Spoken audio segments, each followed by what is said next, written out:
Dalam konteks Indonesia, muhasabah itu sudah jadi perilaku ya. Karena dulu orang tua saya, guru-guru saya kalau ngandani itu, bayangkan kalau kamu jadi dia ya. Jadi misalnya kita mentang-mentang atasan, otoriter sama bawahan, bayangkan kalau kamu jadi yang bawahan itu kayak apa. Laukun tamakanah, kalau orang Arab bilang, bayangkan kalau kamu di posisi dia. Makanya guyonannya orang-orang Indonesia itu kan orang ngaramkan judi gitu, bareng dikasih tahu. Tapi yang menang anak jenengan, alhamdulillah. Ternyata ngaramkan itu karena ada anaknya. Kalau anaknya yang menang ya seneng. Meskipun itu guyonan, tapi saya punya padanan itu dalam kitab Hikam. Nabi Ibrahim itu Khalilur Rahman, tentu bencinya minta ampun sama yang namanya maksiat. Suatu saat beliau diterbangkan di alam malakut. Itu kalau di Hikam saya halaman 15 juga. Saya masih ingat betul. Mungkin kalau Anda beda halaman karena beda cetakan. Atau nggak punya kitabnya. Atau punya tapi tidak bisa baca. Nah itu jadi berbagai kemungkinan. Atau punya tidak bisa baca tapi dianggap jimat. Atau digo pencitraan. Banyak itu kaji-kaji tidak bisa baca kitab tapi di ruang tamunya kitabnya besar-besar. Pencitraan itu, tapi ya bagus lah, nggak apa-apa untuk syiar. Setelah diterbangkan di alam malakut, diperlihatkan sama Allah, ada orang pezina, ada orang syaribul khomri, ada orang mabuk, ada orang macam-macam. Allah tanya sama Nabi Ibrahim, bagaimana pendapat kamu Ibrahim tentang mereka yang maksiat? Kata Nabi Ibrahim, ya Allah habisi saja mereka, mereka hidup di bumi engkau, makan rezeki engkau, kemudian mereka tidak taat sama engkau. Singkat cerita di fase itu, saya ulang lagi di fase itu, Allah nurutin sampai sekian peristiwa, mungkin 3 atau 4. Sudah setelah sekian tahun Nabi Ibrahim lupa peristiwa itu, kemudian beliau diminta menyembelih anaknya. Ini versi kitab Hikam. Memang versinya banyak tentang kenapa Nabi Ibrahim disuruh menyembelih anaknya. Ketika mau menyembelih anaknya, Nabi Ibrahim ragu. Huwa samratu fuadi. Anak saya ini buah hati saya, kenapa engkau suruh menyembelih? Terus kata Allah, apa kamu tidak ingat ketika kamu saya angkat di alam malakut, kemudian kamu usul bunuh-bunuh, saya tidak mempertimbangkan usul Anda, tapi kenapa sekarang saya merintahkan kamu mikir gitu? Terus ya karena ini anak saya ya Allah. Terus kata Allah, rumang samu wong sumpukon mata ini gak gawean kau sing gawe kowe enak wae usul mata ini. Jadi saya yang bikin, kemudian Anda enak aja usul membunuh. Semenjak itu Nabi Ibrahim itu di eranya itu asfaqun nas, orang paling sayang sama manusia. Karena kadang kita keras itu ya kebetulan itu udah anak kita, ada keluarga kita. Cara orang Jawa itu kan gitu ya, kalau ada perempuan terus macak yang macam-macam pakai sepeda motor cowok terus wah itu luput suwuk, semoga-moga gini. Tapi setelah dikasih tahu, niku ponakane jenengan, semoga-moga selamat. Jadi jangan-jangan kemarin ahli ma'asi itu kebetulan itu tidak keluarga kita. Kalau keluarga kita yang pernah salah pada kita, semangat kita mintakan maaf. Jangan-jangan kita didikte hukum sosial gitu. Jadi orang yang salah kebetulan itu orang yang menservis kita, atau keluarga kita, atau orang dekat kita. Jangan-jangan semangat kita mintakan ampun. Tapi kalau sama orang lain kebetulan musuh kita semangatnya minta itu kena adab. Nah ini yang nggak boleh dalam Islam. Islam mengajarkan niru Rasulullah SAW, Nabi itu rahmatal lil alamin. Bahkan kemarin saya ngaji virtual sama beberapa habaib, ada Habib Ali Al-Jufri dari Mesir, ya. Ada Habib Alwi dari Kuitang, ada Habib Nabil Al-Musawa. Dari sekian habaib itu saya masih ingat diantaranya yang didawuhkan rahmatan lil alamin itu ketika Nabi adahu kaumuh, disakiti oleh kaumnya, dan itu mereka masih kafir semua. Itu mereka dapat doanya Nabi, Allah mahdi qaumi fa innahum la ya'lamun. Kayak apa baiknya Nabi, orang yang menyakiti, yang melukai, tapi Nabi masih berdoa, Allah mahdi qaumi fa innahum la ya'lamun. Sayyidina Umar dapat doanya Nabi itu yakhina kana kafiran, ketika masih kafir didoakan. Allahumma a'izzal Islam bi Umar.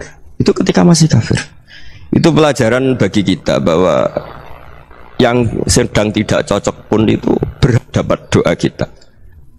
Ya doa supaya kondisi kita baik, hari tambah baik. Karena agama ini saya berkali-kali bilang limangka nayarjuwa hawal yaumal akhir. Agama ini diperuntukkan bagi yang selalu punya harapan pada Allah Subhanahu wa taala.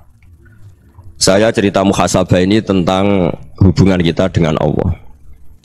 Di Indonesia itu banyak orang fasik, banyak orang nakal. Ya di mana-mana orang nakal itu ya mayoritas, wa aksaruhum fasikun. Tapi berkahnya harapan. Mungkin saya kira nakal sok benda, mungkin saya kira sholat sok ben sholat, mungkin sekarang belum sakhok, belum dermawan, suatu saat dermawan. Barokahnya itu kefasikan ini dianggap sementara, sedang fasik, sedang tidak benar. Karena kiai-kiai kita, para guru-guru kita, para habaib utamanya itu mesti bilang semoga husnul khotimah.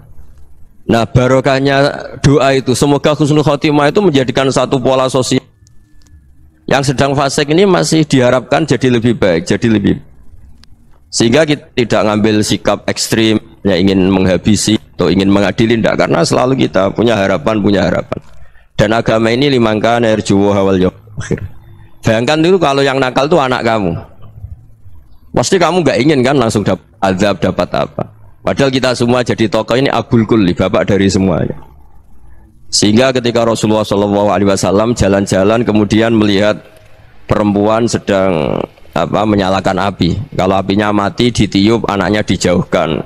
Nanti kalau sudah jauh dari api, anaknya digendong lagi. Terus kata Rasulullah, matur ke semua sahabat, Aro'aitum anna hadih tarihatan waladaha alan nar. Apa kamu berpendapat bahwa perempuan ini akan melemparkan anaknya ke neraka? Tidak ya Rasulullah. Tidak akan seorang ibu melemparkan anaknya ke api. Terus kata Rasulullah, Allahu arhamu min hadih biwaladiha. Allah lebih rahman, lebih rahim dibanding orang tua ini kepada anaknya. Ini yang harus kita kenalkan terus, kita kampanyakan terus, supaya orang hubungannya dengan Allah itu nyaman, asik. Sehingga dengan demikian selalu ada harapan bahwa yang sedang nakal ini suatu saat tobat. Kita tidak boleh menghukumi pasti begini, pasti gini, itu tidak wilayah kita. Itu juga yang dicontohkan Rasulullah SAW. Secara lahir Nabi itu nggak berkenan sama Wahsy, karena Wahsy itu salahnya salah fatal karena membunuh ahabban nasi ila Rasulillah, yaitu membunuh Said Hamzah. Jadi ketika Wahsy tobat, Nabi itu terima tobatnya. Dan ketika beliau dengan basariyahnya agak siap ketemu Wahsy karena harus ingat Said Hamzah, basariyahnya diturutin. Oke, kamu iman, saya turutin, tapi jangan sering ketemu saya. Karena kalau ketemu kamu, saya masih ingat sama paman saya, Said Hamzah. Kita bisa ngelola seperti itu. Kita tidak cocok sama orang, bagaimanapun mereka umatur Rasulullah SAW, kita tetap mencintai mereka. Misalnya kalau beda agama, mereka sama-sama orang Indonesia, kita mencintai mereka atas nama warga Indonesia.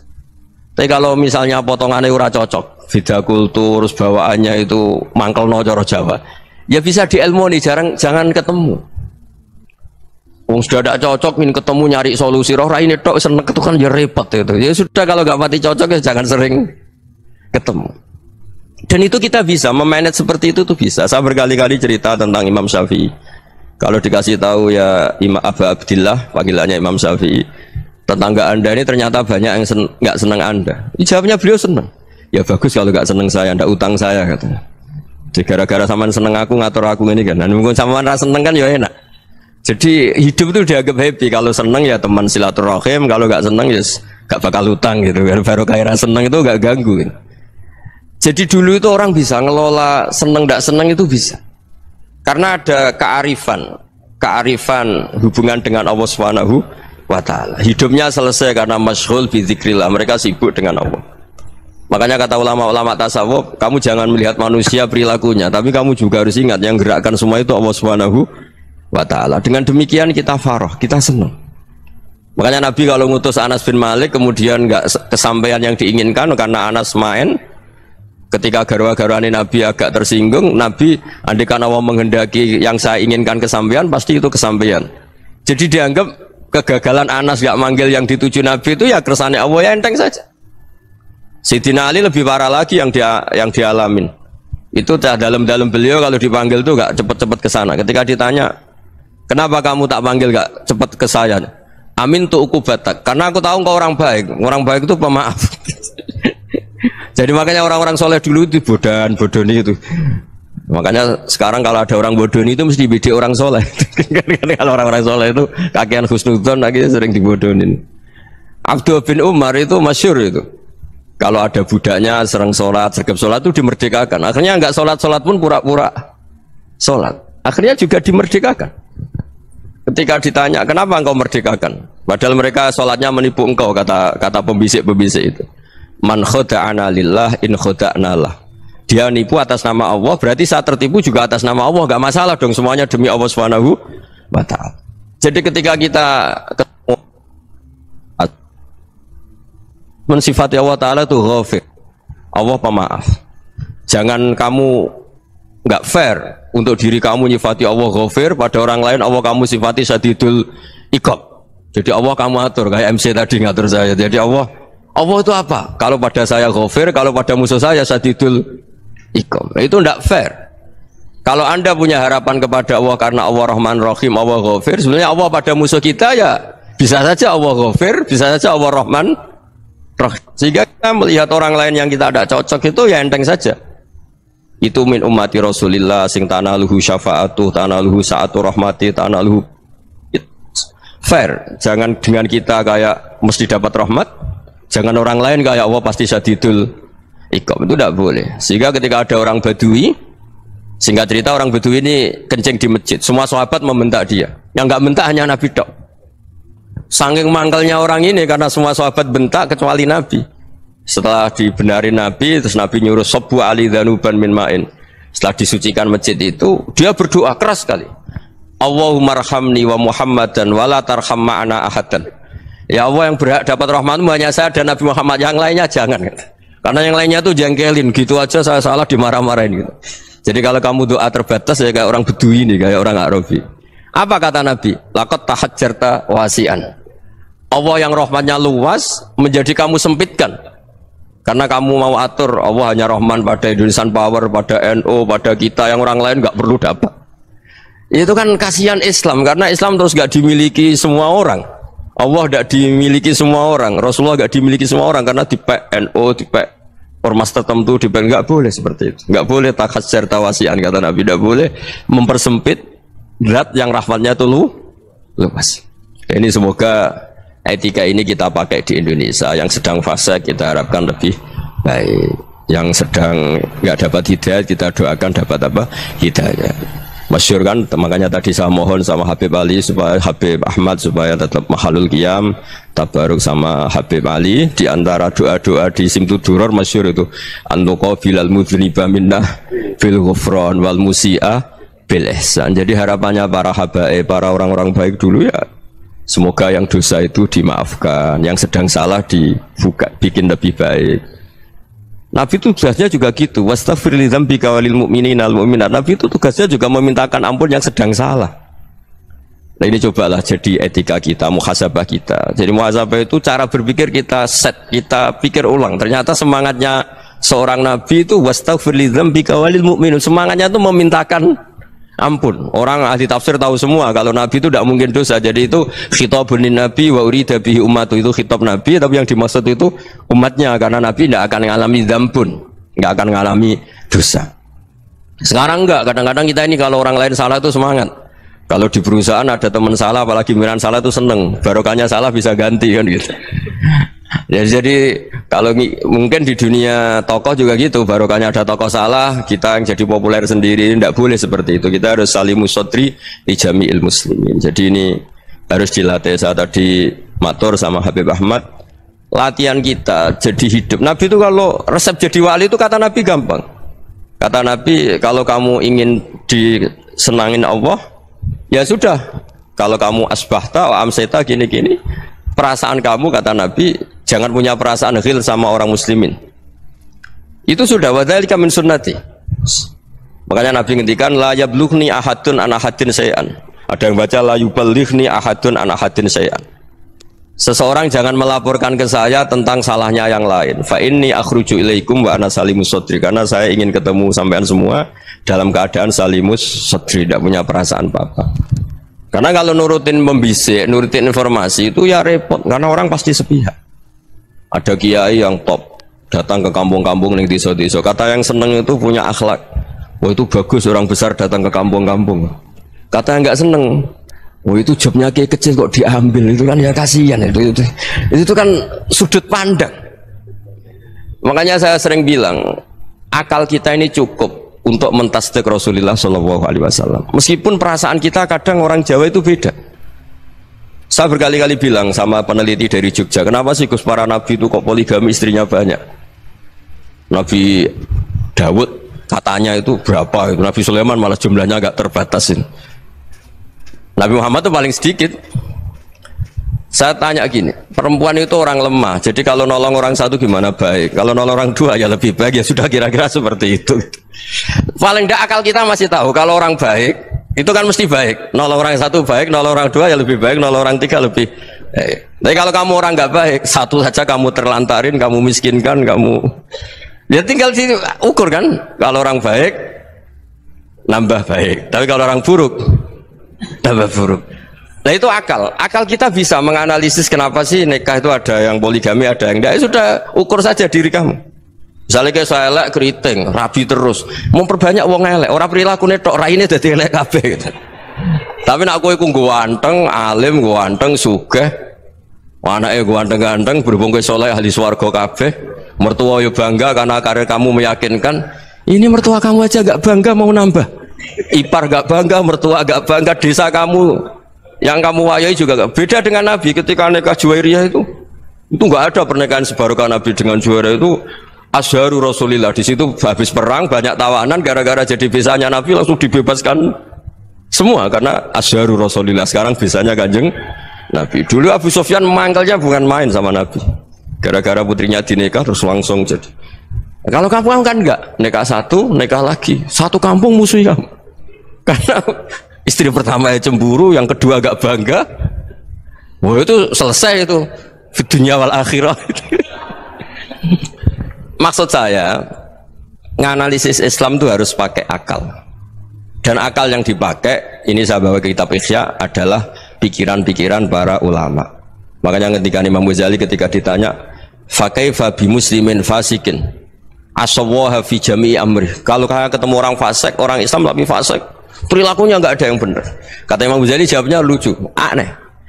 Mamin muslimin illa wa islamuhu ta'ah. Tidak ada orang Islam kecuali dia mau Islam, membenarkan Allah dan Rasul itu sudah taatnya dia. Kok kamu tidak bisa melihat taatnya dia? Dia pikirannya kan ini pemabuk, ini tukang apa. Tapi kata Imam Ghazali, sebenarnya kamu masih bisa berpikir positif. Mamin muslimin illa wa islamuhu ta'ah. Tidak ada seseorang Islam ketika dia milih Islam itu pasti ada taatnya, yaitu tasdik pada Allah dan tasdik kepada Rasulullah Shallallahu Alaihi Wasallam. Jadi dengan pola seperti itu, maka di antara guru-guru kita yang modern ya di era Mbah Maimun, di sini ada Habib Ahmad, Habib Salim, syair yang sering dibaca beliau adalah ada orang munajat sama Allah. Ini cerita munajat. Itu orang itu ngendikan gini, ana mutnibun, ana mukhtiun, ana asi, huwa rahimun, huwa ghafirun, huwa afi. Ya Allah, saya mukhti, saya orang yang salah. Ana mutnib, saya orang yang dosa. Ana asin, saya sering maksiat. Tapi engkau ya Allah, engkau ghafir, pemaaf. Engkau rahim, maha pengasih.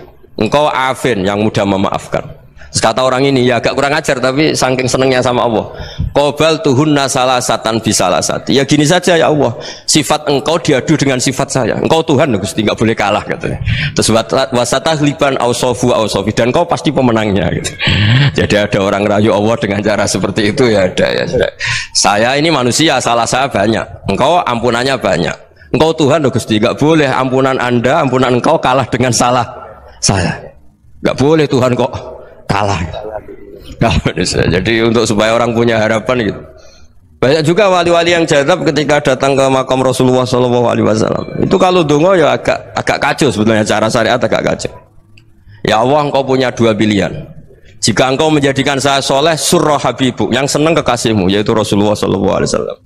Tapi jika engkau menjadikan saya fasik, surah adu, yang senang itu setan. Monggo jenengan mau menyenangkan kekasih jenengan, mau menyenangkan musuh jenengan, monggo jenengan bebas kok memilih. Nah, mestinya Allah ya senang menyenangkan kekasihnya. Jadi ya, intinya Allah dipaksa untuk menjadikan dia orang soleh gitu. Jadi kayak kemarin itu Pak Gus ya Pak, yang kesini itu yang sama jenengan Julia kesini itu sama Habib Ahmad. Saya pertama nggak mau, lama-lama Habib Ahmad ini gimana Gus, orang taunya saya dekat jenengan, kalau nggak kasil saya waduh ini kayak doanya wali yang tadi. Nggak punya pilihan, nggak ada pilihan ini. Jadi saya mohon muhasabah itu dimulai cara berpikir. Makanya di sini sebetulnya teks ini supaya dapat barokahnya Ihya. Ini kitab yang disenangi para habaib, para ulama. Sebetulnya teks di muhasabah itu redaksinya gini ya, yang lengkap loh. Hasibu anfusakum qabla an tuhasabu wazinuha qabla an tuzanu wa tahayya'u lil ardil akbar. Jadi ada kata wazinu, jadi ukur. Perilaku Anda ini diukur, ditakar. Misalnya kita sebagai suami kan ya punya hal-hal yang kita tidak ideal. Cara wong Jawa mesti pesek. Cara rezeki ya pas-pasan itu. Dan kita juga kalau makanya enggak boleh tanya istri begini, apa saya cinta pertama Anda? Pasti Anda kecewa. Orang jadi istri hanya korban terakhir itu. Sudah. Karena orang kalau ngelamar kemana-mana enggak jadi istri itu pasti korban terakhir itu. Jarang istri pilihan pertama, jarang. Ayo semua yang nikah. Rata-rata itu pilihan Anda pertama Pak, dari sekian ditolak di mana-mana terus. Ya perempuan terakhir. Kamu juga korban terakhir gitu. Itu wali-wali dulu kalau ngandani kita itu sederhana. Antal ini masyhur diceritakan Habib Zain bin Semit dalam kitab Al-Manhajus Sawi. Antalam tajid min nafsika kullama turid. Fa kaifa turidu min ghairika kullama turid. Kamu yang ingin ideal saja, kamu tidak menemukan pada diri kamu untuk menjadi ideal. Kamu kan ingin ganteng, ingin punya uang banyak, ingin perilaku Anda sempurna. Anda saja yang punya keinginan tidak bisa mewujudkan keinginan Anda sendiri. Fakaifa turidu min ghairika ma turid. Jadi antalam tajid min nafsika kullama turid. Fakaifa turidu min ghairika kullama turid. Kamu yang punya keinginan saja. Misalnya saya ingin punya uang banyak, perilaku saya selalu benar, gak pernah salah. Loh, saya yang ingin saja dengan diri saya, gak bisa untuk benar terus. Kok kamu berharap orang lain selalu benar? Jadi antalam tajid ya sama. Kalau kamu menuntut istri kamu itu ramah, neriman, apa kamu neriman sama wajah istri Anda gitu? Engko ya pola neng dindi jajaki sana jajaki sini, kamu sendiri ndak kona apa? Jadi itu nasihat yang luar biasa. Antalam tajid min nafsika kullama turid, fa kaifa turidu min ghairika kullama turid. Kamu mau menghormati semua orang? Enggak mau kan? Kemudian Anda berharap semua orang menghormati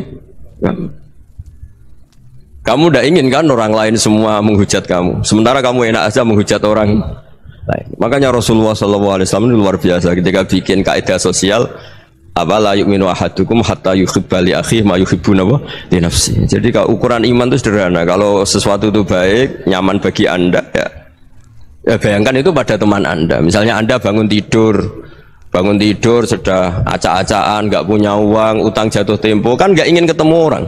Ya kamu jangan bertamu ke jenis ini karena dengan kamu yang alami juga nggak siap ketemu orang. Makanya ada Habib Alim itu dilapuri sama seseorang. Beb, dulu teman saya itu ketika saya kaya itu sering main ke saya. Setelah saya miskin, mereka tidak main ke saya. Kata Habib itu bagus, sunau begitu itu bagus.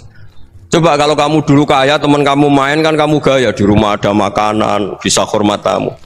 Setelah kamu miskin jadi buruh manol di pasar atau buruh bikin boto, teman kamu datang, malu enggak kamu? Mendingan enggak datang gitu. Akhirnya baru, oh ya alhamdulillah kalau gitu. Loh ya kan dulu teman kita datang, kita ada Alphard, istri cantik, rumah bagus. Lah kita miskin, buruhnya orang pas dibentak-bentak, teman kamu udah datang. Milih datang apa enggak kalau setelah kamu jatuh? Enggak kan? Jadi barokahnya ilmu itu terus. Ya, tapi kadang-kadang orang loh, wah setelah saya miskin teman-teman enggak kasih ke sini. Ya kalau kamu sudah jatuh, teman-teman kamu di situ jadi tontonan. Ya mulai sekarang cara berpikir itu dirubah. Dulu yang namanya kiai itu kalau diundang orang itu ya agak-agak senang. Semenjak saya itu agak rubah. Ngundang kiai, ngatur kiai itu tak haram-haramkan ya ada lumayan lah sekarang itu sudah mulai agak beretika. Dulu itu ngundang tuh tanggalnya ditentukan, jamnya ditentukan. Enggak mikir apa kiai saat itu nganggur, enggak. Punya wadifah, enggak. Dia milih tanggal yang dia nganggur, enggak mikir masa itu kiainya nganggur apa, enggak. Ya saya hanya cerita aja, kamu tersinggung ya monggo, boter ya monggo itu kan.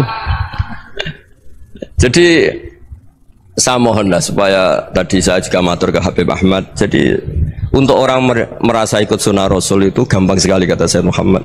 Dulu Nabi berpakaian ala daerahnya. Kalau mikot ya pakai mikotu baladi. Karena Nabi orang Madinah dan beliau berdomisili di Madinah ya misalnya mikotnya dari Bir Ali misalnya. Tapi kalau Anda orang kawasan Tanim mau umroh ya dari Tanim, misalnya kawasan Jirona ya dari Jirona. Artinya apa?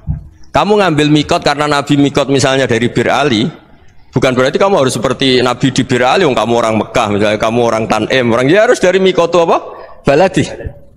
Sama, makanya di fikih-fikih itu kalau teknik anak, Nabi orang Arab, halawiyatnya kurma ya kurma. Kalau orang Jawa sedegan, semua podo-podo. Ya, podo-podo manis. Jadi ini tabaruk sama Sayyid Muhammad, ini ada murid beliau, Habib Ahmad, saya baca. Supaya orang itu merasa ikut Nabi itu gampang sekali. Ini saya baca ya di halaman tadi disaksikan Habib Ahmad 433 di kitab apa begini? Manhajus salaf fi fahmin nusus. Itu kata Sayyid Muhammad, wa kanat sunnatu Rasulillah annahu yat'amu ma yajiduhu fi ardi wa yalbasu ma yajidu wa yarkabu ma yajidu mimma abahu wa ta'ala. Fa man istamala ma yajidu fi ardi fa huwa al-muttabi' lis-sunnah. Kama annahu hajjal baita min madinati. Fa man hajjal baita min madinati nafsi fa huwa al-muttabi' lis-sunnah. Wa illam takun hadhil madinatu tilka.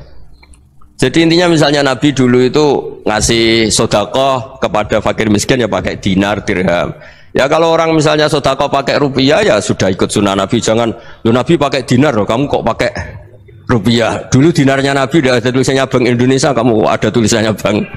Ya udah ada seperti itu. Ya jadi misalnya Nabi sodakoh pakai tamar atau pakai al-aqid, ya kita pakai beras, pakai apa. Supaya orang tuh bahwa Rasulullah itu milik kafatal linnas, milik semuanya, sehingga merasa ikut sunnah Nabi itu ya semuanya.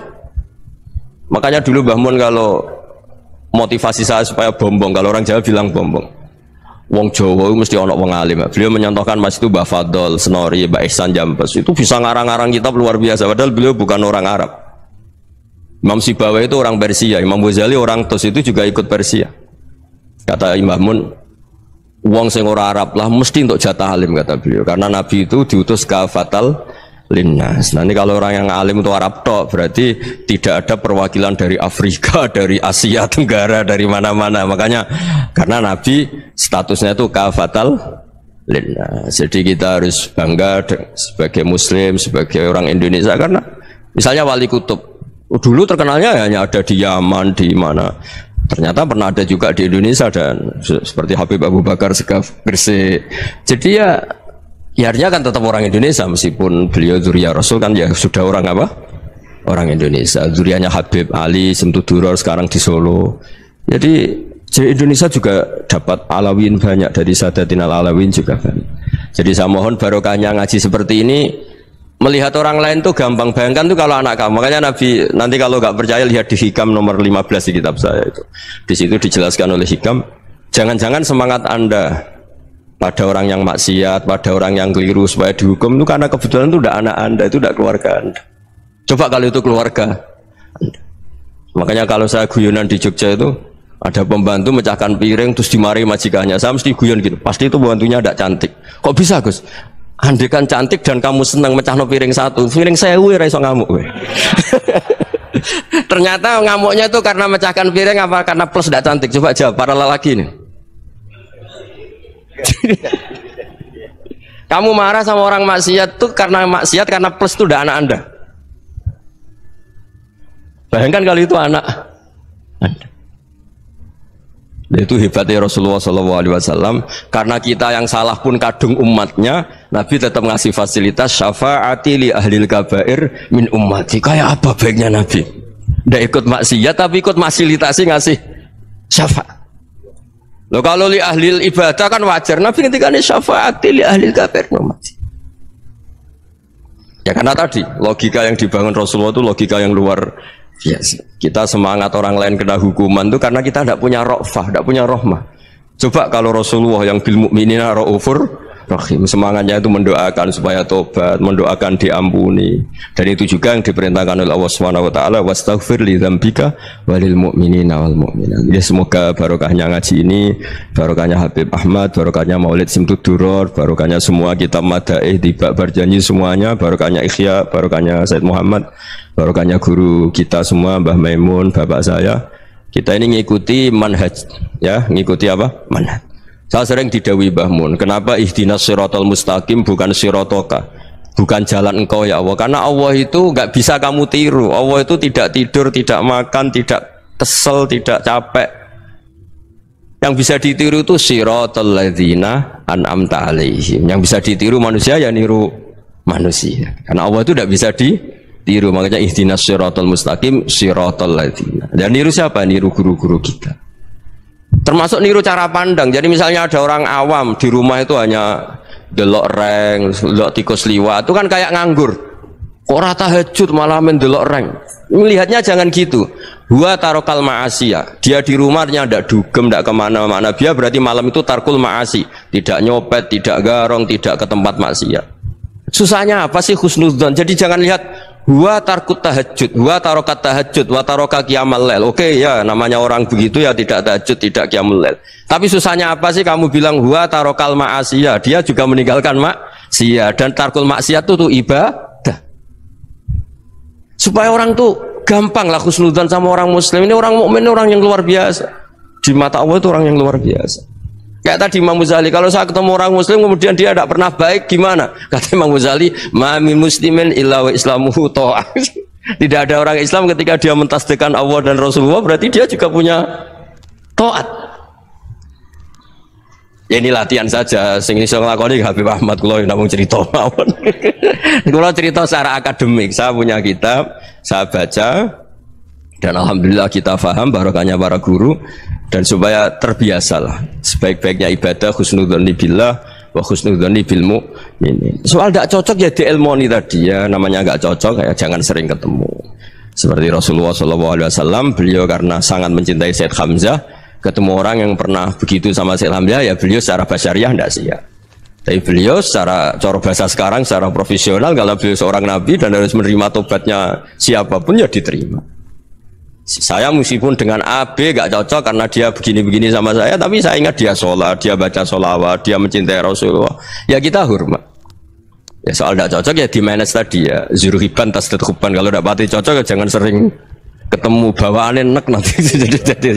Ya semuanya itu diilmoni lah. Makanya ngendikane Ma'ruf Al-Qurhi, ada yang baca Al-Kharki, mangqala fil yaumi salasa marrat aw marham ummata Muhammad kutiba minal abdal. Karena semangat mencintai siapapun satu hari sering baca marham ummata Muhammad, wa asli ummata Muhammad, wa tajawaz an ummati Muhammad, itu mesti kutiba minal abdal. Dia pasti termasuk wali abdal. Maksudnya semangat mencintai ya dilatih lah. Misalnya Indonesia Power atau PLN, andai kan tidak ada PLN tuh kayak apa? Orang nggak bisa ngaji, tidak bisa aktivitas, ya barokahnya ada PLN, barokahnya jasanya. Kita sadar, tidak semua kebaikan kita ini memenuhi keinginan orang banyak gitu. Orang banyak ingin listrik, ingin saluran apa, dan itu kadang yang mewujudkan orang lain atau kelompok lain.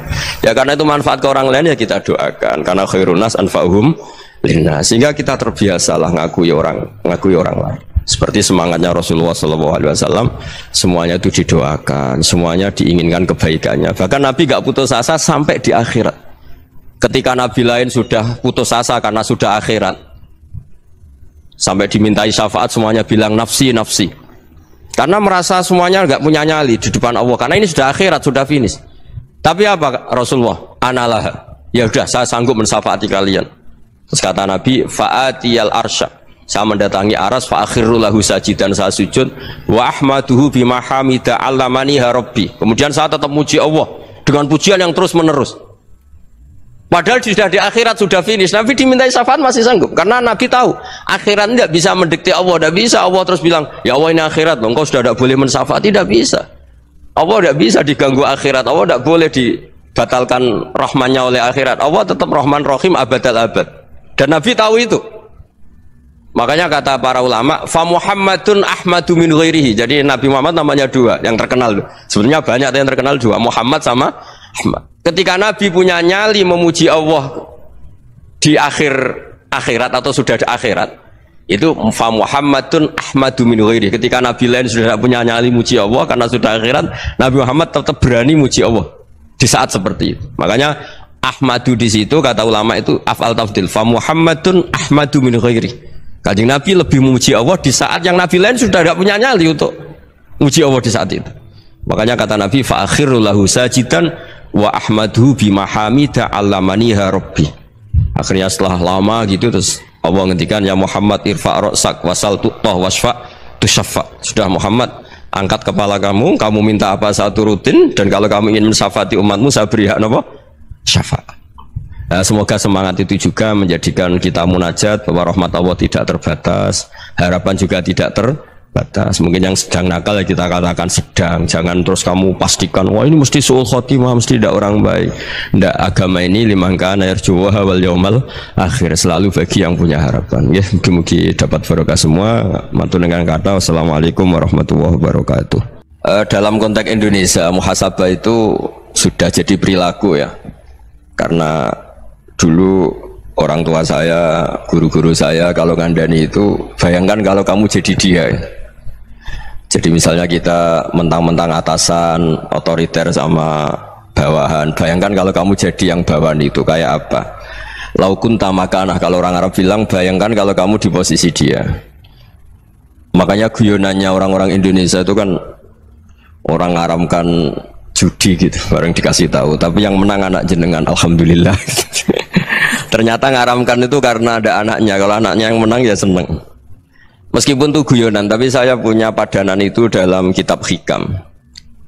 Nabi Ibrahim itu Khalilur Rahman, tentu bencinya minta ampun sama yang namanya maksiat. Suatu saat beliau diterbangkan di alam malakut. Itu kalau di Hikam saya halaman 15 juga, saya masih ingat betul. Mungkin kalau Anda beda halaman karena beda cetakan, atau nggak punya kitabnya. Atau punya tapi tidak bisa baca. Nah itu jadi berbagai kemungkinan. Atau punya tidak bisa baca tapi dianggap jimat. Atau digo pencitraan. Banyak itu kaji-kaji tidak bisa baca kitab tapi di ruang tamunya kitabnya besar-besar. Pencitraan itu, tapi ya bagus lah, nggak apa-apa untuk syiar. Setelah diterbangkan di alam malakut, diperlihatkan sama Allah, ada orang pezina, ada orang syaribul khomri, ada orang mabuk, ada orang macam-macam. Allah tanya sama Nabi Ibrahim, bagaimana pendapat kamu Ibrahim tentang mereka yang maksiat? Kata Nabi Ibrahim, ya Allah habisi saja mereka, mereka hidup di bumi engkau, makan rezeki engkau, kemudian mereka tidak taat sama engkau. Singkat cerita di fase itu, saya ulang lagi di fase itu, Allah nurutin sampai sekian peristiwa, mungkin 3 atau 4. Sudah setelah sekian tahun Nabi Ibrahim lupa peristiwa itu, kemudian beliau diminta menyembelih anaknya. Ini versi kitab Hikam. Memang versinya banyak tentang kenapa Nabi Ibrahim disuruh menyembelih anaknya. Ketika mau menyembelih anaknya, Nabi Ibrahim ragu. Huwa samratu fuadi, anak saya ini buah hati saya, kenapa engkau suruh menyembelih? Terus kata Allah, apa kamu tidak ingat ketika kamu saya angkat di alam malakut, kemudian kamu usul bunuh-bunuh, saya tidak mempertimbangkan usul Anda, tapi kenapa sekarang saya merintahkan kamu mikir gitu? Terus ya karena ini anak saya ya Allah. Terus kata Allah, rumang samu wong sumpukon mata ini gak gawean kau sing gawe kowe enak wae usul mata ini. Jadi saya yang bikin, kemudian Anda enak aja usul membunuh. Semenjak itu Nabi Ibrahim itu di eranya itu asfaqun nas, orang paling sayang sama manusia.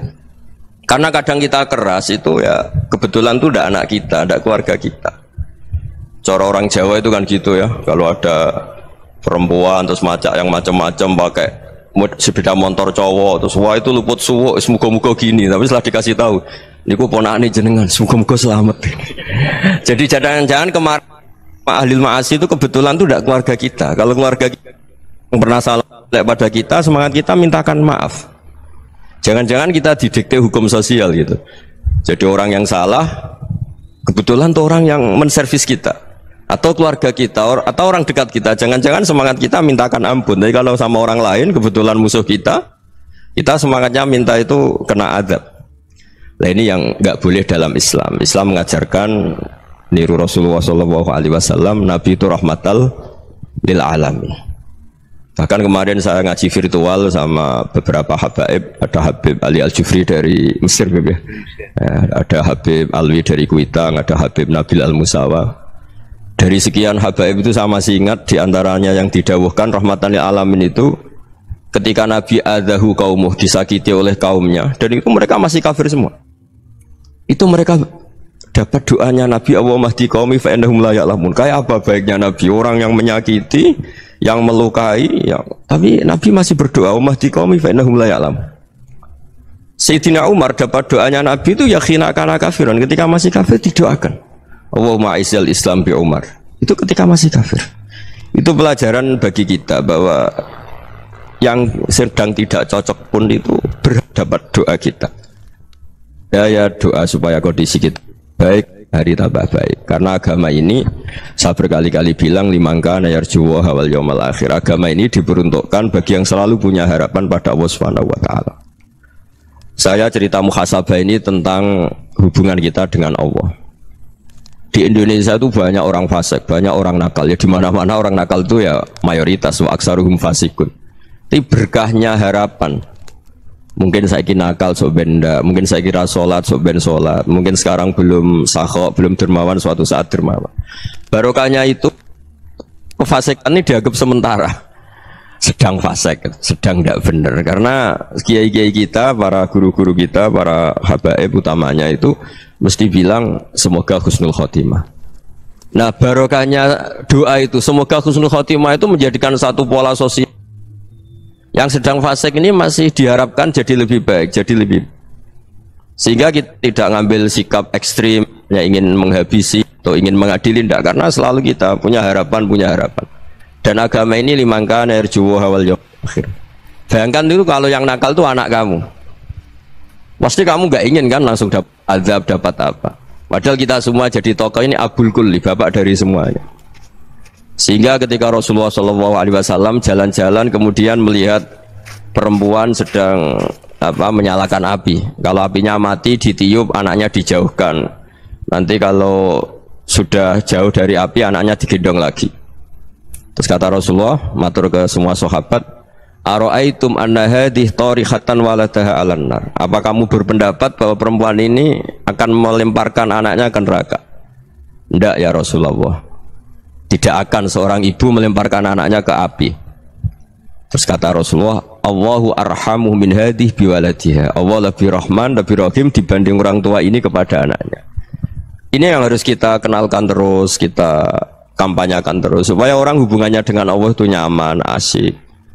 Sehingga dengan demikian selalu ada harapan bahwa yang sedang nakal ini suatu saat tobat. Kita tidak boleh menghukumi pasti begini, pasti gini, itu tidak wilayah kita. Itu juga yang dicontohkan Rasulullah SAW. Secara lahir Nabi itu nggak berkenan sama Wahsy, karena Wahsy itu salahnya salah fatal karena membunuh ahabban nasi ila Rasulillah, yaitu membunuh Sayyid Hamzah. Jadi ketika Wahsy tobat, Nabi itu terima tobatnya. Dan ketika beliau dengan basariyahnya agak siap ketemu Wahsy karena harus ingat Sayyid Hamzah, basariyahnya diturutin. Oke, kamu iman saya turutin, tapi jangan sering ketemu saya. Karena kalau ketemu kamu saya masih ingat sama paman saya Sayyid Hamzah. Kita bisa ngelola seperti itu. Kita tidak cocok sama orang, bagaimanapun mereka umatur Rasulullah SAW, kita tetap mencintai mereka. Misalnya kalau beda agama, mereka sama-sama orang Indonesia, kita mencintai mereka atas nama warga Indonesia. Tapi kalau misalnya potongannya ora cocok, beda kultur, bawaannya itu mangkel no coro Jawa, ya bisa diilmoni, jangan ketemu. Wong sudah tidak cocok, ingin ketemu nyari solusi. Roh ini tok seneng itu kan ya repot itu. Ya sudah kalau nggak pati cocok ya jangan sering ketemu. Dan itu kita bisa memanage seperti itu tuh bisa. Saya berkali-kali cerita tentang Imam Syafi'i. Kalau dikasih tahu ya Imam Abu Abdillah, panggilannya Imam Syafi'i, tetangga anda ini ternyata banyak yang nggak senang anda. Jawabnya beliau senang. Ya bagus kalau nggak senang saya, ndak utang saya katanya. Jadi gara-gara saman seneng aku ngatur aku ini kan. Dan mungkin saman rasa seneng kan ya enak. Jadi hidup itu dianggap happy. Kalau seneng ya teman silaturahim, kalau nggak seneng ya nggak bakal utang gitu. Baru kaya seneng itu nggak ganggu. Gitu. Jadi dulu itu orang bisa ngelola seneng nggak seneng itu bisa. Karena ada kearifan hubungan dengan Allah Subhanahu wa ta'ala. Hidupnya selesai karena masyghul bi dzikrillah. Mereka sibuk dengan Allah. Makanya kata ulama-ulama tasawuf, kamu jangan melihat manusia perilakunya, tapi kamu juga harus ingat yang gerakkan semua itu Allah Subhanahu wa ta'ala. Dengan demikian kita farah, kita senang. Makanya Nabi kalau ngutus Anas bin Malik kemudian nggak kesampaian yang diinginkan karena Anas main, ketika garwa-garwani Nabi agak tersinggung, Nabi andikan Allah menghendaki yang saya inginkan kesampaian, pasti itu kesampaian. Jadi dianggap kegagalan Anas gak manggil yang dituju Nabi itu ya kersane Allah, ya enteng saja. Sayyidina Ali lebih parah lagi yang dialamin. Itu dalam beliau kalau dipanggil tuh gak cepet-cepet ke sana. Ketika ditanya, Kenapa kamu tak panggil gak cepat ke saya? Amin tuh ukubatak. Karena aku tahu kau orang baik. Orang baik itu pemaaf. Jadi makanya orang-orang soleh dulu itu bodoni itu. Makanya sekarang kalau ada orang bodoni itu mesti bidik orang soleh. Kalau orang-orang soleh itu kakean husnudzon lagi sering dibodonin. Abdul bin Umar itu masyhur itu. Kalau ada budaknya sering sholat, sergap sholat itu dimerdekakan. Akhirnya nggak sholat pun pura-pura sholat. Akhirnya juga dimerdekakan. Ketika ditanya kenapa engkau merdekakan, padahal mereka sholatnya menipu engkau, kata pembisik-pembisik itu. Man khoda'ana lillah in khoda'na lah. Dia nipu atas nama Allah, berarti saat tertipu juga atas nama Allah, nggak masalah dong, semuanya demi Allah Subhanahu wa ta'ala. Jadi ketika kita mensifati Allah Ta'ala itu ghafir, Allah pemaaf. Jangan kamu nggak fair untuk diri kamu nyifati Allah ghafir, pada orang lain Allah kamu sifati syadidul iqab. Jadi Allah kamu atur kayak MC tadi ngatur saya. Jadi Allah itu apa? Kalau pada saya ghafir, kalau pada musuh saya syadidul iqab. Itu tidak fair. Kalau Anda punya harapan kepada Allah karena Allah Rahman Rahim, Allah ghafir, sebenarnya Allah pada musuh kita ya bisa saja Allah ghafir, bisa saja Allah Rahman Rahim. Sehingga kita melihat orang lain yang kita tidak cocok itu ya enteng saja. Itu min ummati Rasulillah sing tanaluhu syafa'atu, tanaluhu sa'atu rahmati, tanaluhu fair. Jangan dengan kita kayak mesti dapat rahmat. Jangan orang lain kayak Allah pasti syadidul iqab, itu tidak boleh. Sehingga ketika ada orang Badui, singkat cerita orang Badui ini kencing di masjid, semua sahabat membentak dia. Yang nggak bentak hanya Nabi tok. Saking mangkalnya orang ini karena semua sahabat bentak kecuali Nabi. Setelah dibenarin Nabi, terus Nabi nyuruh sabbu ali dhanuban min ma'in. Setelah disucikan masjid itu, dia berdoa keras sekali. Allahumma arhamni wa Muhammadan wa la tarham ma'ana ahadan. Ya Allah, yang berhak dapat rahmatmu hanya saya dan Nabi Muhammad, yang lainnya jangan. Karena yang lainnya tuh jengkelin, gitu aja saya salah dimarah-marahin gitu. Jadi kalau kamu doa terbatas ya kayak orang Bedui ini, kayak orang Arabi. Apa kata Nabi? Laqad tahajjarta wasi'an. Allah yang rahmatnya luas menjadi kamu sempitkan. Karena kamu mau atur Allah hanya rahman pada Indonesian Power, pada NU, pada kita, yang orang lain nggak perlu dapat. Itu kan kasihan Islam, karena Islam terus nggak dimiliki semua orang. Allah tidak dimiliki semua orang, Rasulullah tidak dimiliki semua orang, karena dipek NU, dipek ormas tertentu, dipek nggak boleh seperti itu, nggak boleh takhasyar tawasian, kata Nabi, tidak boleh mempersempit zat yang rahmatnya itu luas. Ini semoga etika ini kita pakai di Indonesia. Yang sedang fase kita harapkan lebih baik, yang sedang nggak dapat hidayah kita doakan dapat apa? Hidayah. Masyhur kan, makanya tadi saya mohon sama Habib Ali supaya Habib Ahmad supaya tetap mahalul qiyam tabaruk sama Habib Ali. Di antara doa-doa di Simtud Duror masyhur itu antuqa bilal mudhniba minnah bil ghufran wal musi'a bil ihsan. Jadi harapannya para habaib, para orang-orang baik dulu ya, semoga yang dosa itu dimaafkan, yang sedang salah dibuka, bikin lebih baik. Nabi itu tugasnya juga gitu. Wastaghfir li dzambika walil mu'minina wal mu'minat. Nabi itu tugasnya juga memintakan ampun yang sedang salah. Nah ini cobalah jadi etika kita, muhasabah kita. Jadi muhasabah itu cara berpikir kita set, kita pikir ulang. Ternyata semangatnya seorang nabi itu wastaghfir li dzambika walil mu'minun. Semangatnya itu memintakan ampun. Orang ahli tafsir tahu semua kalau nabi itu tidak mungkin dosa. Jadi itu khitabun lin nabi wa urida bihi ummatu, itu khitab nabi, tapi yang dimaksud itu umatnya, karena nabi tidak akan mengalami dzambun, tidak akan mengalami dosa. Sekarang enggak, kadang-kadang kita ini kalau orang lain salah itu semangat. Kalau di perusahaan ada teman salah, apalagi pimpinan salah itu seneng, barokahnya salah bisa ganti kan gitu. Ya, jadi kalau mungkin di dunia tokoh juga gitu, barokahnya ada tokoh salah, kita yang jadi populer sendiri, tidak boleh seperti itu. Kita harus salimus sodri di jami'il muslimin. Jadi ini harus dilatih. Saya tadi matur sama Habib Ahmad, latihan kita jadi hidup. Nabi itu kalau resep jadi wali itu kata Nabi gampang. Kata Nabi, kalau kamu ingin disenangin Allah, ya sudah, kalau kamu asbahta wa amseta gini-gini, perasaan kamu, kata Nabi, jangan punya perasaan ghil sama orang muslimin. Itu sudah wadzalika min sunnati. Makanya Nabi ngendikan la yablughni ahadun an ahadin syai'an. Ada yang baca la yuballighni ahadun an ahadin syai'an. Seseorang jangan melaporkan ke saya tentang salahnya yang lain. Fa inni akhruju ilaikum wa ana salimus sodri. Karena saya ingin ketemu sampean semua dalam keadaan salimus sodri, tidak punya perasaan apa-apa. Karena kalau nurutin membisik, nurutin informasi itu ya repot, karena orang pasti sepihak. Ada kiai yang top, datang ke kampung-kampung ning desa-desa. Kata yang seneng itu punya akhlak. Wah itu bagus orang besar datang ke kampung-kampung. Kata yang nggak seneng, wah itu jobnya kiai kecil kok diambil, itu kan ya kasihan itu kan sudut pandang. Makanya saya sering bilang, akal kita ini cukup untuk mentasdik Rasulullah Shallallahu Alaihi Wasallam. Meskipun perasaan kita kadang orang Jawa itu beda. Saya berkali-kali bilang sama peneliti dari Jogja, kenapa sih Gus para nabi itu kok poligami istrinya banyak? Nabi Dawud katanya itu berapa? Itu Nabi Sulaiman malah jumlahnya agak terbatasin. Nabi Muhammad itu paling sedikit. Saya tanya gini, perempuan itu orang lemah, jadi kalau nolong orang satu gimana baik, kalau nolong orang dua ya lebih baik, ya sudah kira-kira seperti itu. Paling tidak akal kita masih tahu kalau orang baik itu kan mesti baik, nolong orang satu baik, nolong orang dua ya lebih baik, nolong orang tiga lebih baik. Tapi kalau kamu orang nggak baik, satu saja kamu terlantarin, kamu miskinkan, kamu ya tinggal sini ukur kan, kalau orang baik nambah baik, tapi kalau orang buruk tambah buruk.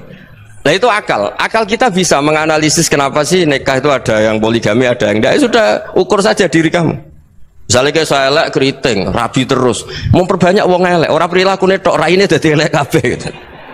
Tapi nak kowe ku ganteng, alim, ganteng, sugih, anake ganteng-ganteng, berhubung kowe saleh ahli swarga kabeh, mertua yo bangga karena karir kamu meyakinkan. Ini mertua kamu aja gak bangga mau nambah. Ipar gak bangga, mertua gak bangga, desa kamu yang kamu wayai juga gak beda dengan Nabi ketika nikah Juwairiyah itu nggak ada pernikahan sebarokah Nabi dengan Juwairiyah itu asharu Rasulillah. Di situ habis perang banyak tawanan, gara-gara jadi bisanya Nabi langsung dibebaskan semua karena asharu Rasulillah. Sekarang bisanya Kanjeng Nabi. Dulu Abu Sufyan memanggilnya bukan main sama Nabi, gara-gara putrinya dinikah terus langsung jadi. Kalau kamu kan enggak, nikah satu, nikah lagi, satu kampung musuh kamu. Karena istri pertama ya cemburu, yang kedua agak bangga. Wah itu selesai itu dunia wal akhirah. Maksud saya, nganalisis Islam itu harus pakai akal. Dan akal yang dipakai, ini saya bawa ke kitab Ihya, adalah pikiran-pikiran para ulama. Makanya ketika Imam Ghazali ketika ditanya, fakaifa bi muslimin fasikin asawaha fi jami'i amri. Kalau kalian ketemu orang fasik, orang Islam tapi fasik, perilakunya nggak ada yang benar. Kata Imam Ghazali jawabnya lucu, aneh. Mamin muslimin illa wa islamuhu ta'ah. Tidak ada orang Islam kecuali dia mau Islam, membenarkan Allah dan Rasul itu sudah taatnya dia. Kok kamu tidak bisa melihat taatnya dia? Dia pikirannya kan ini pemabuk, ini tukang apa. Tapi kata Imam Ghazali, sebenarnya kamu masih bisa berpikir positif. Mamin muslimin illa wa islamuhu ta'ah. Tidak ada seseorang Islam ketika dia milih Islam itu pasti ada taatnya, yaitu tasdik pada Allah dan tasdik kepada Rasulullah Shallallahu Alaihi Wasallam. Jadi dengan pola seperti itu, maka di antara guru-guru kita yang modern ya di era Mbah Maimun, di sini ada Habib Ahmad, Habib Salim, syair yang sering dibaca beliau adalah ada orang munajat sama Allah. Ini cerita munajat. Itu orang itu ngendikan gini, ana muznibun, ana mukhtiun, ana asi, huwa rahimun, huwa ghafirun, huwa afi. Ya Allah, saya mukhti, saya orang yang salah. Ana muznib, saya orang yang dosa. Ana asin, saya sering maksiat. Tapi engkau ya Allah, engkau ghafir, pemaaf. Engkau rahim, maha pengasih. Engkau afin, yang mudah memaafkan. Kata orang ini ya agak kurang ajar, tapi saking senengnya sama Allah. Qobal tuhunna salasatan bisalasati. Ya gini saja ya Allah, sifat engkau diadu dengan sifat saya. Engkau Tuhan Gusti, nggak boleh kalah katanya. Terus wasatahliban ausofu ausofi, dan kau pasti pemenangnya gitu. Jadi ada orang rayu Allah dengan cara seperti itu ya ada ya. Saya ini manusia, salah saya banyak. Engkau ampunannya banyak. Engkau Tuhan Gusti, nggak boleh ampunan Anda, ampunan engkau kalah dengan salah saya. Nggak boleh Tuhan kok kalah. Jadi untuk supaya orang punya harapan gitu. Banyak juga wali-wali yang jadab ketika datang ke makam Rasulullah SAW. Itu kalau dongo ya agak kacau sebetulnya, cara syariat agak kacau. Ya Allah, engkau punya dua pilihan. Jika engkau menjadikan saya soleh, surah habibu, yang senang kekasihmu, yaitu Rasulullah SAW. Tapi jika engkau menjadikan saya fasik, surah adu, yang senang itu setan. Monggo jenengan mau menyenangkan kekasih jenengan, mau menyenangkan musuh jenengan, monggo jenengan bebas kok memilih.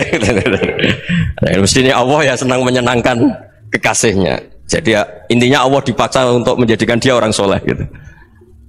Jadi kayak kemarin itu Pak Bu siapa yang kesini itu yang sama jenengan Julia kesini itu sama Habib Ahmad. Saya pertama nggak mau, lama-lama Habib Ahmad ini gimana Gus, orang taunya saya dekat jenengan, kalau nggak kasil saya waduh ini kayak doanya wali yang tadi nggak punya pilihan, nggak ada pilihan. Jadi saya mohon muhasabah itu dimulai cara berpikir. Makanya di sini sebetulnya tag ini supaya dapat barokahnya Ihya, ini kitab yang disenangi para habaib, para ulama. Sebetulnya tag di muhasabah itu redaksinya gini ya, yang lengkap loh. Hasibu anfusakum qabla an tuhasabu wa zinuha qabla an tuzanu wa tahayya'u lil ardil akbar. Jadi ada kata wazinu, jadi ukur. Perilaku Anda ini diukur, ditakar. Misalnya kita sebagai suami kan ya punya hal-hal yang kita tidak ideal. Cara wong Jawa mesti pesek. Cara rezeki ya pas-pasan itu. Dan kita juga kalau makanya nggak boleh tanya istri begini, apa saya cinta pertama Anda? Pasti Anda kecewa. Orang jadi istri hanya korban terakhir itu. Sudah. Karena orang kalau ngelamar kemana-mana gak jadi, yang jadi istri itu pasti korban terakhir itu. Jarang istri pilihan pertama, jarang. Ayo semua yang nikah. Rata-rata itu pilihan Anda pertama Pak, dari sekian ditolak di mana-mana terus. Ya perempuan terakhir. Kamu juga korban terakhir gitu. Itu wali-wali dulu kalau ngandani kita itu sederhana. Antal ini masyhur diceritakan Habib Zain bin Semit dalam kitab Al-Manhajus Sawi. Antalam tajid min nafsika kullama turid.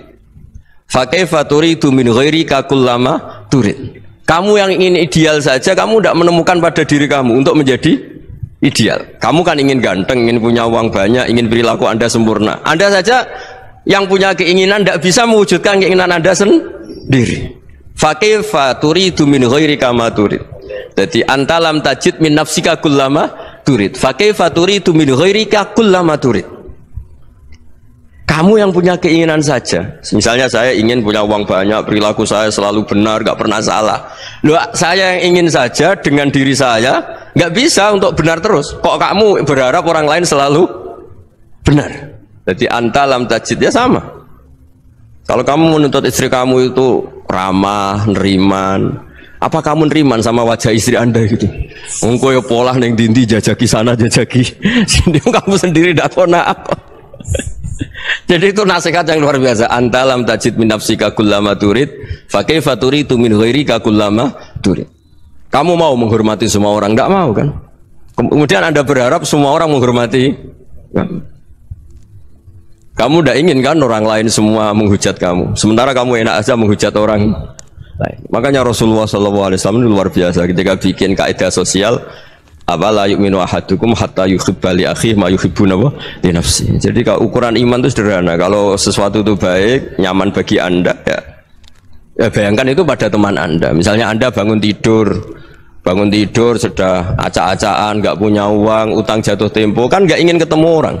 Ya kamu jangan bertamu ke jenis ini karena dengan kamu yang alami juga nggak siap ketemu orang. Makanya ada Habib Alim itu dilapuri sama seseorang. Beb, dulu teman saya itu ketika saya kaya itu sering main ke saya. Setelah saya miskin, mereka tidak main ke saya. Kata Habib itu bagus, sunau begitu itu bagus. Coba kalau kamu dulu kaya, teman kamu main kan kamu gaya, di rumah ada makanan, bisa hormat tamu. Setelah kamu miskin jadi buruh manol di pasar atau buruh bikin boto, teman kamu datang, malu enggak kamu? Mendingan enggak datang itu. Akhirnya baru, oh ya alhamdulillah kalau gitu. Loh ya kan dulu teman kita datang, kita ada Alphard, istri cantik, rumah bagus lah, kita miskin, buruhnya orang pas dibentak-bentak, teman kamu udah datang. Milih datang kamu enggak kalau setelah kamu jatuh? Enggak kan? Jadi barokahnya ilmu itu terus. Ya, tapi kadang-kadang orang loh, wah setelah saya miskin teman-teman enggak kasih ke sini. Ya kalau kamu sudah jatuh, teman-teman kamu situ jadi tontonan. Ya mulai sekarang cara berpikir itu dirubah. Dulu yang namanya kiai itu kalau diundang orang itu ya agak-agak senang. Semenjak saya itu agak rubah. Ngundang kiai, ngatur kiai itu tak haram-haramkan ya ada lumayan lah, sekarang itu sudah mulai agak beretika. Dulu itu ngundang tuh tanggalnya ditentukan, jamnya ditentukan. Enggak mikir apa kiai saat itu nganggur, enggak. Punya wadifah, enggak. Dia milih tanggal yang dia nganggur, enggak mikir pas itu kiainya nganggur apa. Enggak. Ya saya hanya cerita aja, kamu tersinggung ya monggo, boten ya monggo itu kan. Jadi saya mohonlah supaya tadi saya juga matur ke Habib Ahmad. Jadi untuk orang merasa ikut sunnah Rasul itu gampang sekali kata Sayyid Muhammad. Dulu Nabi berpakaian ala daerahnya. Kalau mikot ya pakai mikotu baladi. Karena Nabi orang Madinah dan beliau berdomisili di Madinah ya misalnya mikotnya dari Bir Ali misalnya. Tapi kalau anda orang kawasan Tanim mau umroh ya dari Tanim. Misalnya kawasan Jirona ya dari Jirona. Artinya apa? Kamu ngambil mikot karena Nabi mikot misalnya dari Bir Ali. Bukan berarti kamu harus seperti Nabi di Bir Ali. Kamu orang Mekah misalnya kamu orang Tanim. Orang ya harus dari mikot itu apa? Baladi. Sama makanya di fikih-fikih itu kalau tahnik anak Nabi orang Arab halawiyatnya kurma ya kurma. Kalau orang Jawa sedegan semua podo-podo. Ya podo-podo manis. Jadi ini tabaruk sama Sayyid Muhammad, ini ada murid beliau Habib Ahmad, saya baca supaya orang itu merasa ikut Nabi itu gampang sekali. Ini saya baca di halaman tadi disaksikan Habib Ahmad 433 di kitab apa begini? Manhajus Salaf fi Fahmin Nusus. Itu kata Sayyid Muhammad wa kanat sunnatu Rasulillah annahu yat'amu ma yajiduhu fi ardi wa yalbasu ma yajidu wa yarkabu ma yajidu mimma abahu wa ta'ala. Faman istamala ma yajidu fi ardi fa huwa al-muttabi' lis-sunnah. Kama annahu hajjal baita min madinati. Faman hajjal baita min madinati nafsi fa huwa al-muttabi' lis-sunnah. Wa illam takun hadhil madinatu tilka. Jadi intinya misalnya Nabi dulu itu ngasih sedekah kepada fakir miskin ya pakai dinar, dirham. Ya kalau orang misalnya sedekah pakai rupiah ya sudah ikut sunnah Nabi. Jangan lu Nabi pakai dinar loh, kamu kok pakai rupiah. Dulu dinarnya Nabi udah ada tulisannya Bank Indonesia, kamu ada tulisannya Bank. Ya tidak ada seperti itu. Ya jadi misalnya Nabi sedekah pakai tamar atau pakai al-aqid, ya kita pakai beras, pakai apa? Supaya orang tuh bahwa Rasulullah itu milik kafatal linnas, milik semuanya. Sehingga merasa ikut sunnah Nabi itu ya semuanya. Makanya dulu Mbah Mun kalau motivasi saya supaya bombong, kalau orang Jawa bilang bombong. Wong Jawa mesti ono wong alim. Beliau menyontohkan Mas itu Mbah Fadol, Senori, Mbah Ihsan Jambes. Itu bisa ngarang-ngarang kitab luar biasa. Padahal beliau bukan orang Arab. Imam Sibawai itu orang Persia. Imam Ghazali orang Tos itu juga ikut Persia. Kata Imam Mun, wong sing ora Arab lah mesti untuk jatah alim kata beliau. Karena Nabi itu diutus kafatal linnas. Nanti kalau orang yang alim itu Arab tok, berarti tidak ada perwakilan dari Afrika, dari Asia Tenggara, dari mana-mana. Makanya karena Nabi statusnya itu kafatal linnas. Jadi kita harus bangga sebagai Muslim, sebagai orang Indonesia karena misalnya Wali Kutub dulu terkenalnya hanya ada di Yaman, di mana. Ternyata pernah ada juga di Indonesia dan seperti Habib Abu Bakar Segaf Gresik. Jadi ya artinya kan tetap orang Indonesia meskipun beliau zuriyah Rasul kan ya sudah orang apa? Orang Indonesia. Zuriyahnya Habib Ali Semtuduror sekarang di Solo. Jadi Indonesia juga dapat Alawin banyak dari Sadatin Alawin juga banyak. Jadi saya mohon barokahnya ngaji seperti ini melihat orang lain tuh gampang. Bayangkan tuh kalau anak kamu. Makanya Nabi nanti kalau nggak percaya lihat di Hikam nomor 15 di kitab saya itu. Di situ dijelaskan oleh Hikam. Jangan-jangan semangat Anda pada orang yang maksiat, pada orang yang keliru supaya dihukum itu karena kebetulan itu udah anak Anda, itu udah keluarga Anda. Coba kalau itu keluarga Anda. Makanya kalau saya guyonan di Jogja itu ada pembantu mecahkan piring terus dimarahi majikannya, saya mesti guyon gitu. Pasti itu pembantunya tidak cantik. Kok bisa Gus? Andai kan cantik dan kamu senang mecahno piring satu, piring saya ra iso ngamuk we. Ternyata ngamuknya itu karena mecahkan piring apa karena plus tidak cantik? Coba jawab para lelaki ini. Kamu marah sama orang maksiat tuh karena maksiat karena plus itu udah anak Anda. Bayangkan kalau itu anak Anda. Itu hebatnya Rasulullah SAW. Karena kita yang salah pun kadung umatnya, Nabi tetap ngasih fasilitas syafaati li ahlil kabair min ummati. Kayak apa baiknya Nabi? Tidak ikut maksiat tapi ikut fasilitasi ngasih syafaat. Loh kalau li ahlil ibadah kan wajar. Nabi ketika ini syafaati li ahlil kabair min ummati. Ya karena tadi logika yang dibangun Rasulullah itu logika yang luar biasa. Kita semangat orang lain kena hukuman itu karena kita tidak punya ra'fah, tidak punya rahmah. Coba kalau Rasulullah yang bil mukminina raufur rahim. Semangatnya itu mendoakan supaya tobat, mendoakan diampuni.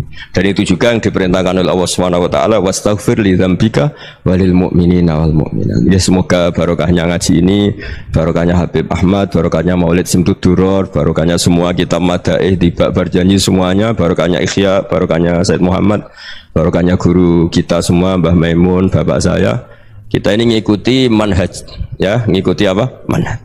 Saya sering didhawuhi Mbah Mun, kenapa ihdinas siratal mustaqim bukan siratoka, bukan jalan engkau ya Allah? Karena Allah itu enggak bisa kamu tiru. Allah itu tidak tidur, tidak makan, tidak kesel, tidak capek. Yang bisa ditiru itu siratal ladzina an'amta alaihim. Yang bisa ditiru manusia ya niru manusia. Karena Allah itu tidak bisa ditiru. Makanya ihdinas siratal mustaqim siratal ladzina. Dan niru siapa? Niru guru-guru kita. Termasuk niru cara pandang. Jadi misalnya ada orang awam di rumah itu hanya delok reng, delok tikus liwat, itu kan kayak nganggur. Kok ora tahajud malah mendelok reng. Melihatnya jangan gitu. Huwa tarokal ma'asiyah. Dia di rumahnya tidak dugem, tidak kemana-mana. Dia berarti malam itu tarkul ma'asi. Tidak nyopet, tidak garong, tidak ke tempat maksiat. Susahnya apa sih husnudzon? Jadi jangan lihat huwa tarkut tahajud, huwa tarokat tahajud, wa taroka qiyamal lail. Oke ya, namanya orang begitu ya tidak tahajud, tidak qiyamul lail. Tapi susahnya apa sih kamu bilang huwa tarokal ma'asiyah? Dia juga meninggalkan maksiat, dan tarkul maksiat itu ibadah. Supaya orang tuh gampang lah husnudzon sama orang muslim. Ini orang mukmin, orang yang luar biasa. Di mata Allah itu orang yang luar biasa. Kayak tadi Imam Ghazali, kalau saya ketemu orang muslim kemudian dia tidak pernah baik, gimana? Kata Imam Ghazali, ma min muslimin illa wa islamuhu ta'ah. Tidak ada orang Islam ketika dia mentasdihkan Allah dan Rasulullah, berarti dia juga punya taat. Ya ini latihan saja, sing iso nglakoni Habib Ahmad kula namung cerita mawon. Kula cerita secara akademik, saya punya kitab, saya baca, dan alhamdulillah kita faham barokahnya para guru. Dan supaya terbiasalah sebaik-baiknya ibadah husnudzonni billah wa husnudzonni bil mu'minin. Soal tidak cocok ya diilmoni tadi ya, namanya nggak cocok kayak jangan sering ketemu. Seperti Rasulullah SAW, beliau karena sangat mencintai Said Hamzah, ketemu orang yang pernah begitu sama Said Hamzah ya beliau secara basyariah tidak siap. Tapi beliau secara cara bahasa sekarang, secara profesional, kalau beliau seorang nabi dan harus menerima tobatnya siapapun ya diterima. Saya meskipun dengan A, B gak cocok karena dia begini-begini sama saya, tapi saya ingat dia sholat, dia baca sholawat, dia mencintai Rasulullah, ya kita hormat. Ya soal gak cocok ya di manage tadi ya, zuruhiban tasdid huban. Kalau gak pati cocok ya jangan sering ketemu, bawaannya enak nanti. Ya semuanya itu diilmoni lah. Makanya ngendikane Ma'ruf Al-Qurhi ada yang baca Al-Kharki, mangqala fil yaumi salasa marrat aw marham ummata Muhammad kutiba minal abdal. Karena semangat mencintai siapapun satu hari sering baca marham ummata Muhammad, wa asli ummata Muhammad, wa tajawaz an ummati Muhammad, itu mesti kutiba minal abdal. Dia pasti termasuk wali abdal. Maksudnya semangat mencintai ya dilatih lah. Misalnya Indonesia Power atau PLN, andai kan tidak ada PLN tuh kayak apa? Orang nggak bisa ngaji, tidak bisa aktivitas, ya barokahnya ada PLN, barokahnya jasanya. Kita sadar, tidak semua kebaikan kita ini memenuhi keinginan orang banyak gitu. Orang banyak ingin listrik, ingin saluran apa, dan itu kadang yang mewujudkan orang lain atau kelompok lain. Ya karena itu manfaat ke orang lain ya kita doakan, karena khairun nas anfa'uhum linnas. Sehingga kita terbiasalah ngakui orang lain. Seperti semangatnya Rasulullah SAW, semuanya itu didoakan, semuanya diinginkan kebaikannya. Bahkan Nabi gak putus asa sampai di akhirat. Ketika Nabi lain sudah putus asa karena sudah akhirat, sampai dimintai syafaat semuanya bilang nafsi, nafsi. Karena merasa semuanya nggak punya nyali di depan Allah. Karena ini sudah akhirat, sudah finish. Tapi apa Rasulullah? Analah. Ya udah, saya sanggup mensyafaati kalian. Terus kata Nabi, fa'atiyal arsya. Saya mendatangi aras, fa'akhirru lahu sajidan, saya sujud. Wa ahmaduhu bima hamida allamaniha rabbi. Kemudian saya tetap muji Allah dengan pujian yang terus menerus. Padahal sudah di akhirat, sudah finish. Nabi dimintai syafaat masih sanggup. Karena Nabi tahu akhirat tidak bisa mendikte Allah. Tidak bisa Allah terus bilang, ya Allah ini akhirat loh, engkau sudah tidak boleh mensyafaat. Tidak bisa. Allah tidak bisa diganggu akhirat. Allah tidak boleh dibatalkan rahmannya oleh akhirat. Allah tetap rahman rahim abadal abad. Dan Nabi tahu itu. Makanya kata para ulama, fa Muhammadun ahmadu min ghairihi. Jadi Nabi Muhammad namanya dua yang terkenal. Sebenarnya banyak yang terkenal dua, Muhammad sama Ahmad. Ketika Nabi punya nyali memuji Allah di akhir akhirat atau sudah ada akhirat itu fa Muhammadun ahmadu min ghairi. Ketika nabi lain sudah tidak punya nyali muji Allah karena sudah akhirat, Nabi Muhammad tetap berani muji Allah di saat seperti itu. Makanya ahmadu di situ kata ulama itu afal tafdil, fa Muhammadun ahmadu min ghairi. Kanjeng Nabi lebih memuji Allah di saat yang nabi lain sudah tidak punya nyali untuk muji Allah di saat itu. Makanya kata Nabi fa akhiru lahu sajidan wa ahmaduhu bimahamida allamaniha rabbi. Akhirnya setelah lama gitu terus Allah ngendikan ya Muhammad irfa' ra'sak wasal tu'tah wasfa' tusyaffa. Sudah Muhammad, angkat kepala kamu minta apa saya turutin, dan kalau kamu ingin mensyafaati umatmu saya beri hak apa? Syafaat. Nah, semoga semangat itu juga menjadikan kita munajat bahwa rahmat Allah tidak terbatas, harapan juga tidak terbatas. Mungkin yang sedang nakal ya kita katakan sedang, jangan terus kamu pastikan wah ini mesti suul khotimah, mesti tidak orang baik. Tidak, agama ini liman kana yarjuwa wal yaumal akhir, selalu bagi yang punya harapan. Ya, mugi-mugi dapat barokah semua. Matur dengan kata wassalamualaikum warahmatullahi wabarakatuh.